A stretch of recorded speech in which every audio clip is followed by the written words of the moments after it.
Good day, folks. This is Greg Judy at Green Pastures Farm. We're making our way through what we call the Judy farm, and we're on our, see, we got about 3 more paddocks left. We actually skipped about a half mile between paddocks as we came up through here.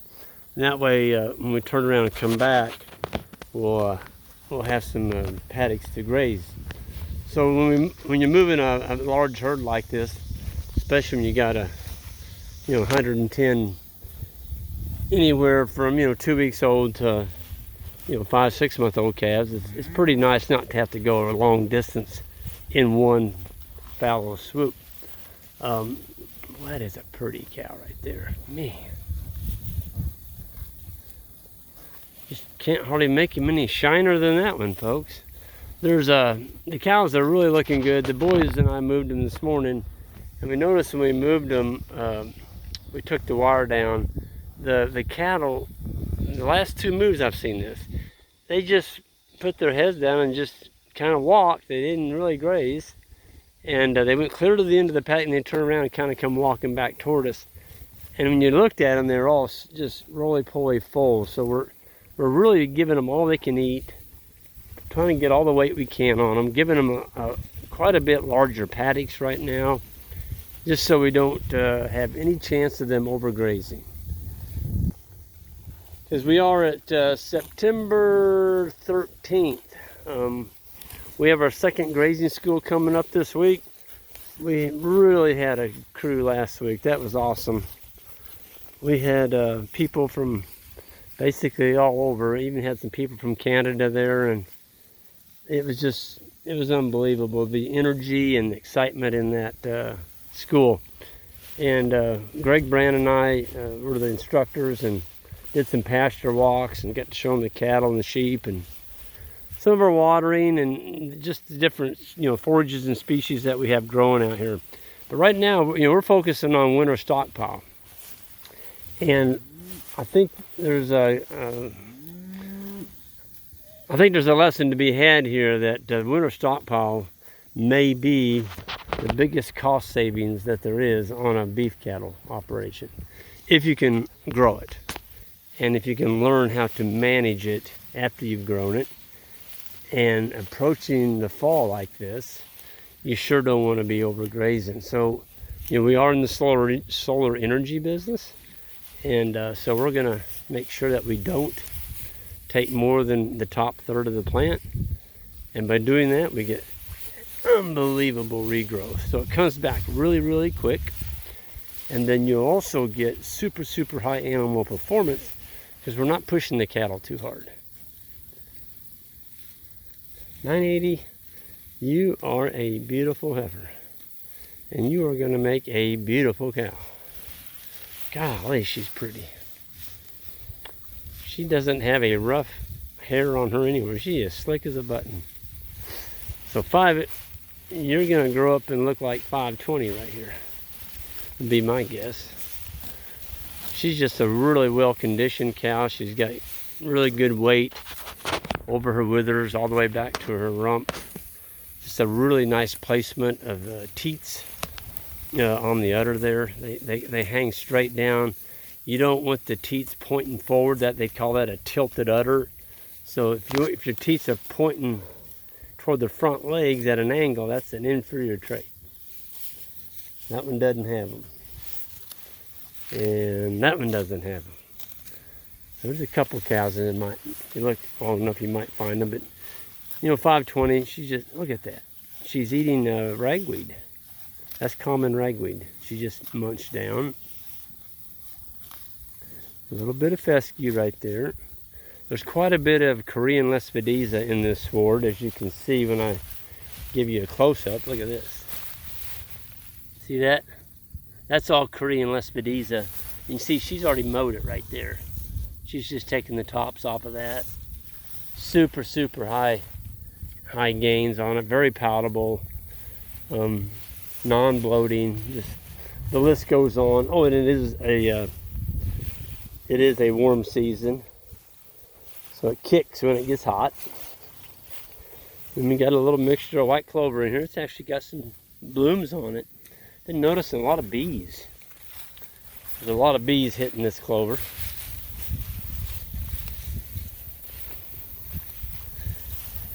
And see, there's 988. That one's not quite as slick. That's a bull. He's a nice bull calf. He's just not as slick as that heifer I showed you a while ago. He's a good one. That's a bull. Next year, you might be surprised what he looks like. He may surprise you. But there's just a ton of really nice forage in here. And the animals are doing well. Oh, 14. My gosh, you look like you just chiseled. Looks like you took modeling clay and just chiseled him out.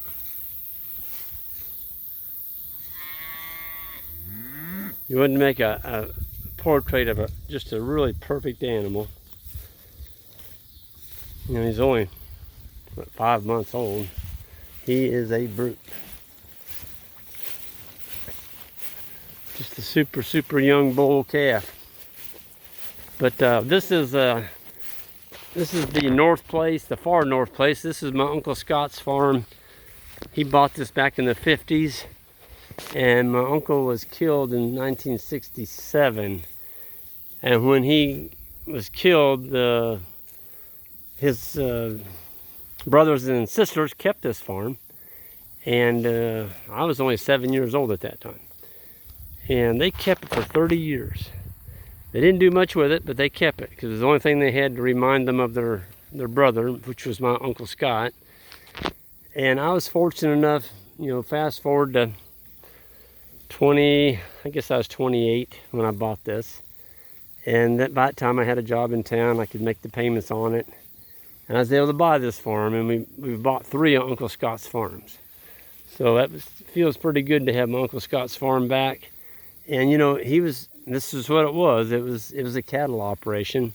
And Scott would work on it every time he was around here. But Scott had an old house right up there where those folks are, that 4-wheeler is. And it wasn't much of a house, but he lived in that. I don't even think it had electricity in it. But he moved out of the house that we made the Airbnb out of on the far end of the farm. That was the best house. He gave that to my dad to live in with, you know, us siblings. There was 9 of us. But Scott was a bachelor, and he gave up his best house for his older brother and his family and moved up here. That's the kind of guy Scott was. Oh, 16, you're beautiful. But so it's got a lot of history. My dad actually bought a lot of these farms for Uncle Scott when Scott was overseas. He worked a lot overseas, and he'd send money home to Dad, and Dad would buy these farms when they came up for sale. And back in those days, you know, a lot of this land sold for, well, I know Dad bought one of them for $60 an acre. Later on, I think Uncle Scott paid like $80 to $100 an acre. But, you know, back in the 50s, $100 was a lot of money. Probably equal to, you know, $2,000 today, if you look at inflation. So, yeah, it sounded like it wasn't much money, but it was a ton of money to come up with.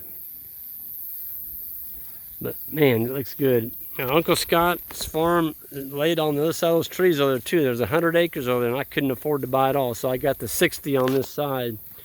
But you can see what happens when you just let land go back to nature, which happened over there. It's all timber, brush, thorn trees, cedars. There is no food over there. There's no forage. Pretty good wildlife habitat for holding like deer, but there's just not much over there. The deer are all eating over here. Because we've got about 30% clover and lespedeze and all kinds of stuff over here. But, you know, you do what you can do, and I just couldn't swing the whole thing. There was 160 here, and I got 60 of it.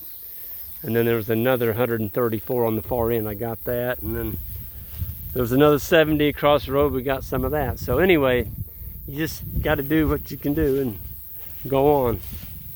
But, not any land around here today that you can buy for, you know, a couple $100 an acre. That's for sure. But look at the fescue in here. It's just lousy. It's just lousy.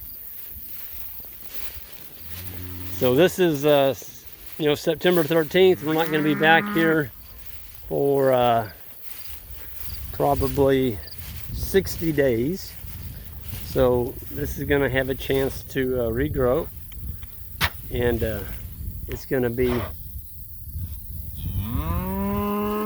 be very lush when we come back, because we're going to leave about 2/3 of it. Well, 833 is a nice one. He'll weigh about 1,000 pounds. That's about the size we like. We don't go for those 2,000-pound bulls.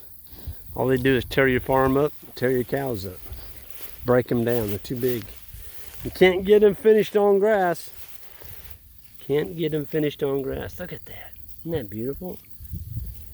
As you can see, this has all been recovered. The way I can tell it's recovered, look at the tips of the leaves. See that? They all got points on them.